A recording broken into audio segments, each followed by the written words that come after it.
Bismillah, wa salatu wa salam ala rasoulillah. Salam alaikum wa rahmatullah. Vous avez vu la dernière fois en cours pour l'enregistrement des données, vous avez vu les shared preferences pour enregistrer, disons, des valeurs primitives de chaîne de caractères, une table clé valeur pour enregistrer, disons, pour simplifier des variables. Vous avez vu aussi l'enregistrement des fichiers et les bases de données relationnelles en utilisant SQLite. Vous avez vu aussi une petite introduction à la librairie Room qui facilite un peu l'utilisation d'SQLite. La dernière fois, on a réalisé cette application de prise de notes. Donc, c'est une application très simple pour prendre des notes. Je rappelle que cette application en fait n'enregistre pas les données. Si on redémarre l'application, toutes ces données là seront perdues. L'objectif de cette séance, c'est de rajouter une couche d'enregistrement des données dans la base de données locale.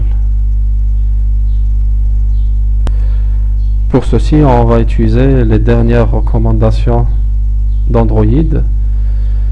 Donc on va utiliser la librairie Room pour enregistrer les données SQLite dans l'application Android.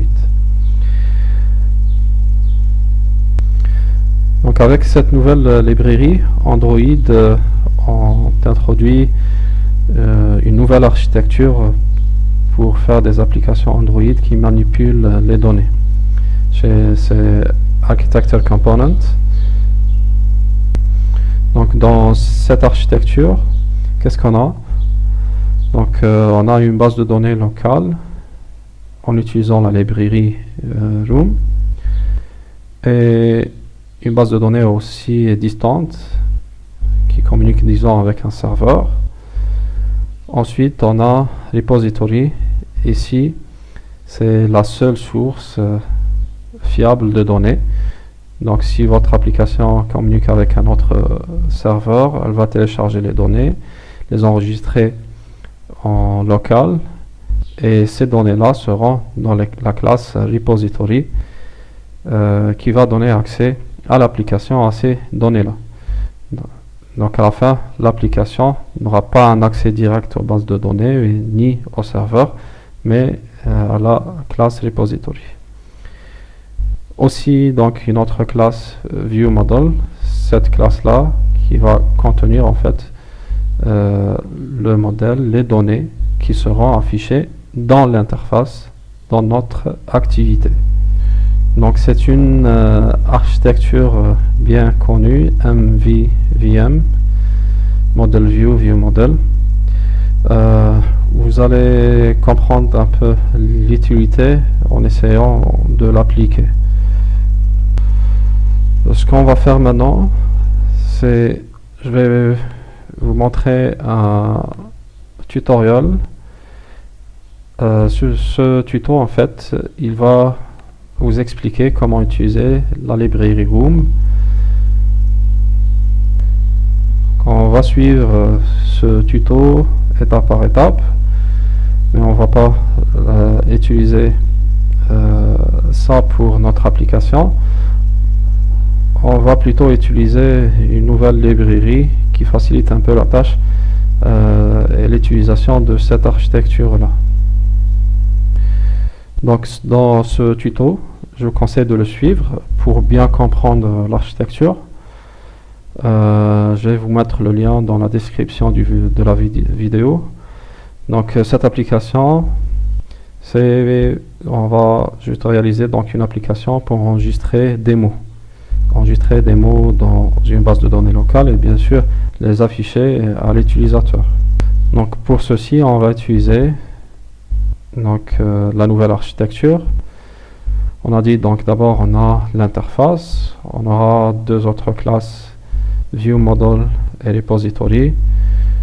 Donc là, elle va contenir toutes les données qu'on doit afficher dans l'interface. Et la repository, c'est donc la seule source fiable de données. Et ensuite, on a donc notre base de données qui contient les entités, disons les tables, la base de données et aussi les requêtes. Ok, donc DAO c'est Data Access Object, c'est pour donc les requêtes de cette base de données. Donc on va faire un tour rapide sur ce tuto et à la fin on verra comment utiliser une bibliothèque plus simple qui va nous générer elle-même donc tout ce qui est repository, view model, DAO, etc. Donc là, il suffit de créer votre application. Pour utiliser donc la librairie Room, il faut en fait importer ces composantes-là. Donc ces composantes-là pour l'utilisation de la librairie Room. Donc si vous consultez aussi le site de la librairie Room, donc il suffit de recopier ces deux lignes de code là dans votre fichier Gradle. Donc dans votre fichier build.gradle, on va rajouter ces dépendances-là. Il est aussi recommandé d'utiliser ces lignes-là, c'est juste pour informer le compilateur d'utiliser une version supérieure à 8, une version de GDK supérieure à 8. Donc une fois tout ça rajouté, donc vous allez synchroniser votre Gradle, votre projet. Ensuite, là, ce qu'on va faire dans la prochaine étape, créer les tables. Comment créer les tables? Ben, juste on va créer des classes. On va créer des classes. Là, c'est par exemple la classe Word, le mot, qui contient juste une chaîne de caractères qui représente le mot lui-même et un constructeur et un getter. Pour créer donc une table avec Room, il faut rajouter juste @entité. Donc le nom de la table est optionnel. Si on ne le met pas, on va prendre exactement le même nom que la classe. Et là aussi, on peut rajouter des clés primaires. Juste ici, si on veut que le mot soit la clé primaire, on ajoute ici primary key. Et pas mal d'autres options que j'invite à découvrir. Une fois créées donc les entités, là vous pouvez créer autant d'entités que vous voulez, donc autant de tables que vous voulez. Ensuite, on va créer le Data Access Object, c'est pour les requêtes. Donc il suffit en fait de créer une interface, l'annoter avec cette annotation @DAO, et ça va servir donc à accéder aux données dans la table de votre base de données. Donc ici par exemple, si on rajoute insert, là ça veut dire que cette méthode là, si on l'appelle, c'est pour insérer des mots dans la table Word. Donc tout ça c'est optionnel, donc on peut rajouter juste @insert. Par exemple ici une requête pour récupérer tous les mots ordonnés par ordre alphabétique, en ordre ascendant. Donc là j'essaye de vous introduire toutes les composantes de cette architecture. Mais par la suite, on va essayer d'utiliser un truc plus simple. Ensuite, on a le live data. Donc, le live data, pour simplifier, donc il sert, disons, à synchroniser les données avec la vue.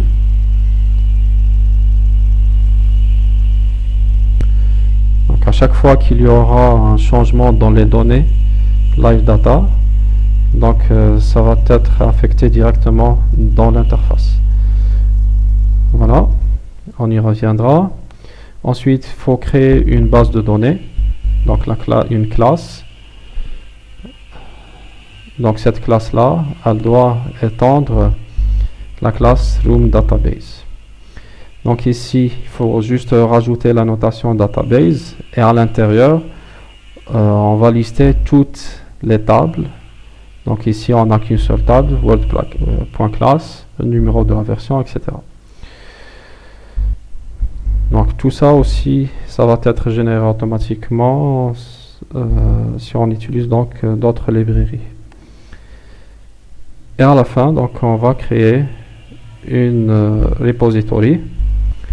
Donc cette repository, elle aura accès à la fois à la base de données locale et aussi au serveur en utilisant le cloud.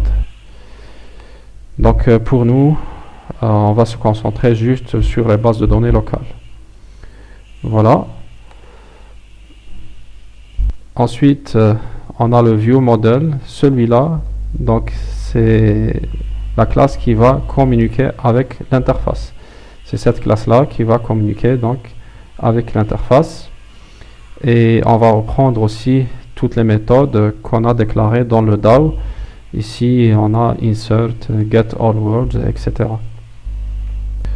Et donc enfin, il suffit de créer l'interface avec le recycle view pour afficher donc les données.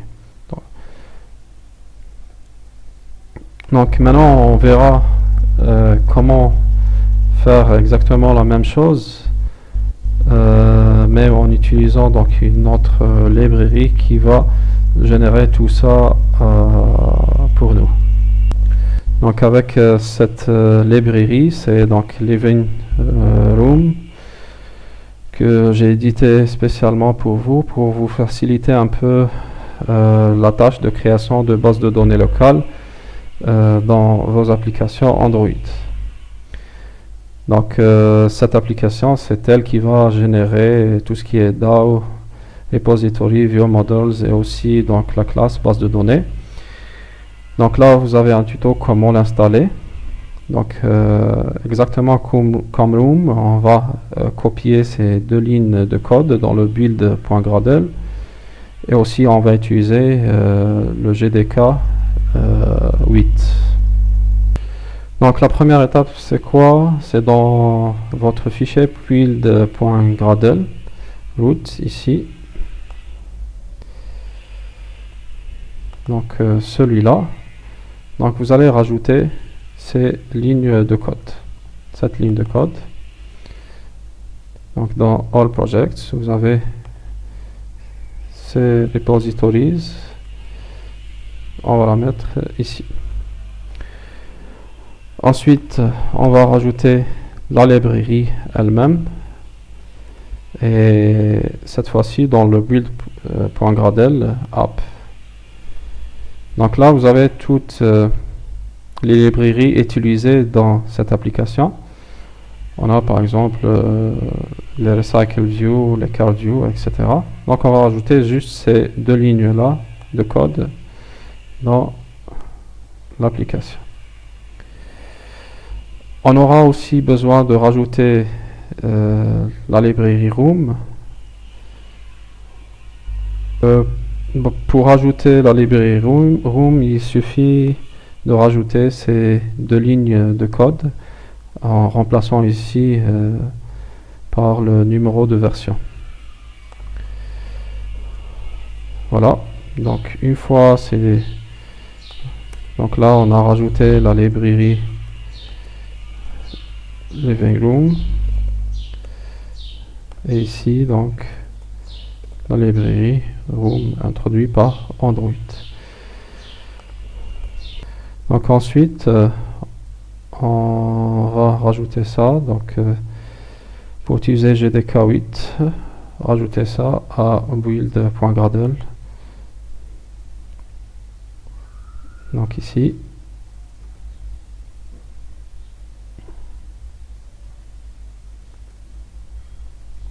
Donc ça sera plutôt ici dans build.gradle app. On va rajouter ce bout de code. Une fois tout ça est rajouté, on va cliquer sur Synchronize Now pour synchroniser notre projet.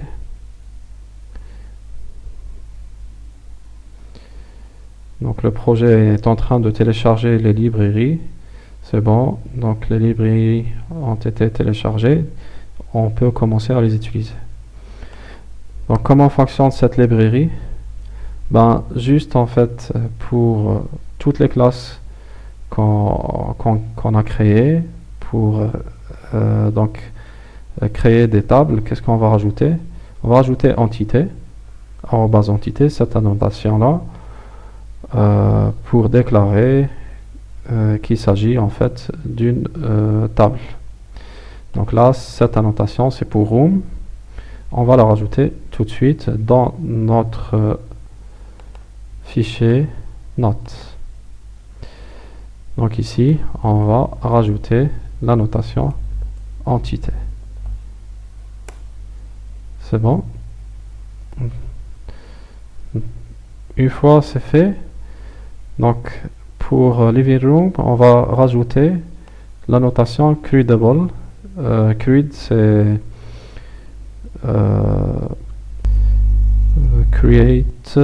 create, read, update et delete. Donc si on rajoute cette annotation, elle va générer toutes les classes DAO, repository, viewModel pour nous en rajoutant ces méthodes-là, insert, delete, update, getAll, etc. Donc il y a autre chose aussi à faire. Il faut aussi étendre la classe basic entity. Cette classe-là, elle contient un identificateur unique de type entier. Donc dans notre classe, on va rajouter ici extends basic entity et on va rajouter aussi la notation creatable. C'est bon. Une fois on a rajouté tout ça, il suffit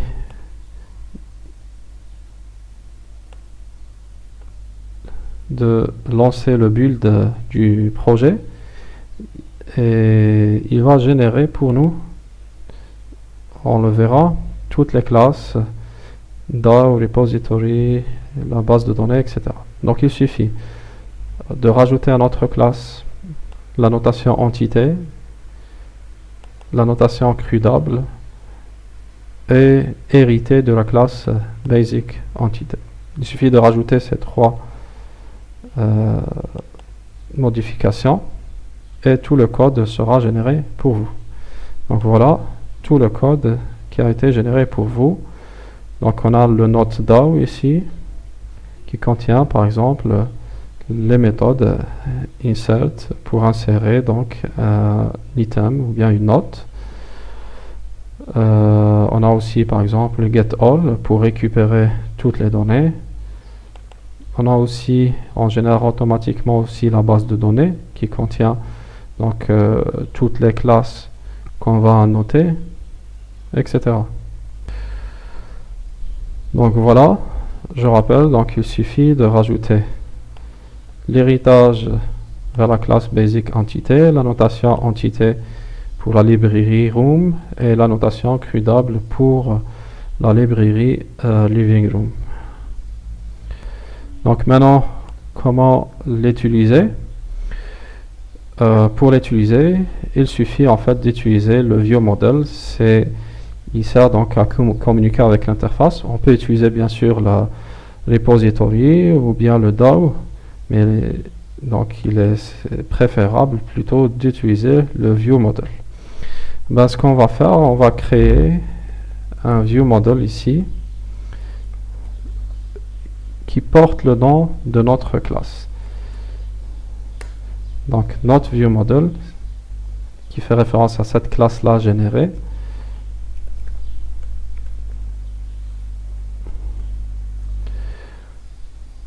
Voilà. Ensuite, donc on va initialiser notre viewModel. Donc pour l'initialiser, il suffit d'utiliser cette méthode-là de viewModelProvider. Donc ici, on va initialiser notre viewModel. Donc là, il s'appelle notre viewModel. Voilà. Ensuite, ce qu'on va faire, au lieu d'initialiser la liste avec cette liste de notes, on va la récupérer à partir de la base de données. Et comment la récupérer?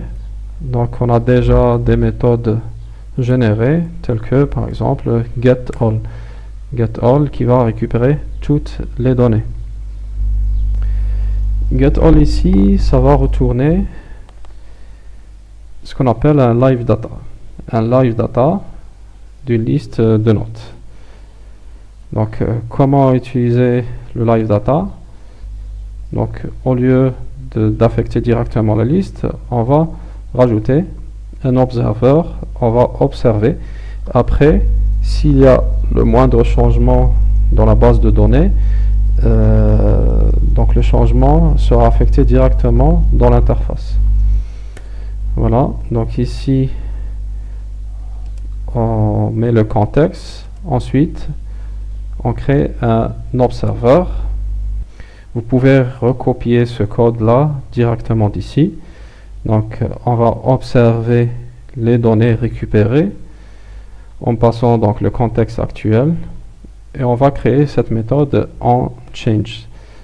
Cette méthode sera exécutée à chaque fois que le contenu de cette liste ou bien de cet objet change. Donc, à chaque fois ici, qu'est-ce qu'on va faire? Ben, juste, on va affecter donc cette liste-là. On va l'affecter à notre adapteur pour l'affichage. Donc, notre liste, et on va donner, voilà. Et ensuite, on doit bien sûr informer l'adapteur qu'on vient, on doit le notifier que le contenu vient de changer. On fait pareil aussi pour ajouter des notes. Donc là, au lieu de rajouter la note à une liste en local, on va l'ajouter à la base de données en utilisant le viewModel. Donc notre note viewModel, on va appeler la méthode insert et on passera la note introduite ici. Voilà. Donc normalement on a fini. Essayons d'exécuter l'application.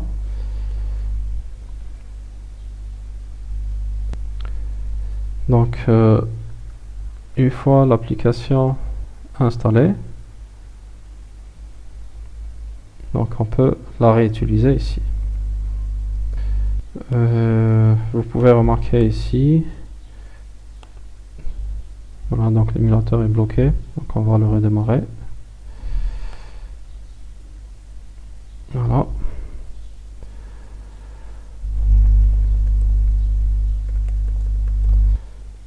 Donc voilà, on l'a rajouté à la liste et on l'a rajouté aussi à la base de données. Si on redémarre l'application, ben, les données ne seront pas perdues.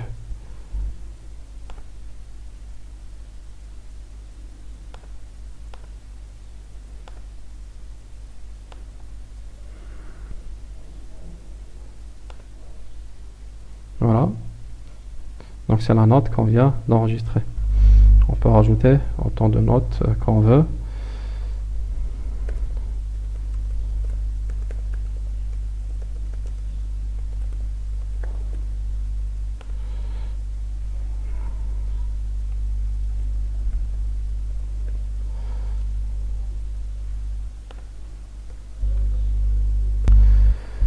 Donc je fais un petit récap.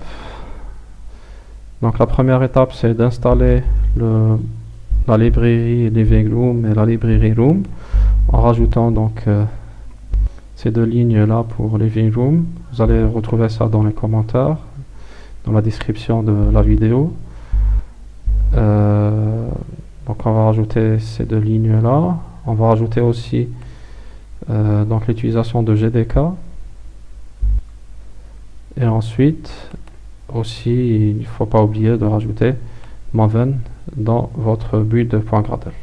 Donc vous avez tout ce processus ici dans cette page web blog. Vous allez retrouver aussi dans les liens de la description de la vidéo. Donc une fois les deux librairies installées, pour notre table ou bien notre modèle, on va rajouter la notation entité pour la librairie Room et la notation QW pour la librairie Living Room. Et on doit aussi étendre la classe basic entité. Une fois c'est fait, donc on va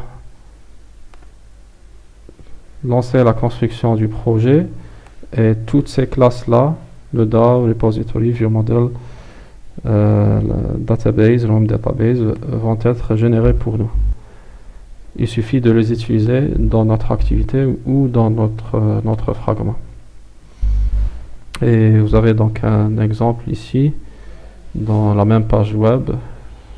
Vous pouvez vous en servir ici.